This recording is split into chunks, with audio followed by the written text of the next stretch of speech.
גשם יורד וזה חורף, תל אביב חסומה וגם חיפה. קוראים לי רוי ואני הכי אוהב לשחק כדורסל.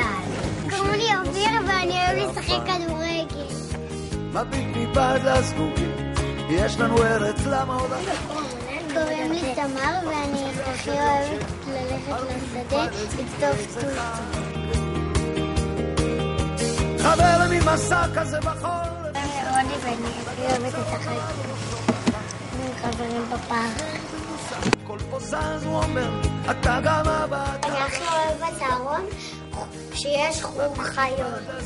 בצהרון אני הכי אוהבת להיות בחוג של כיפוף על עשה לך אויב עשה, נראה לו אנושי וגם פוחד. יש לי אישה, זאת האמא שלך. ניסה, אולי נגיע עד מחר. אם לא נעט, לא נפיל, לא נשים לב לפרטים, לא נגיע לארץ חדשה. יש לי בצהרון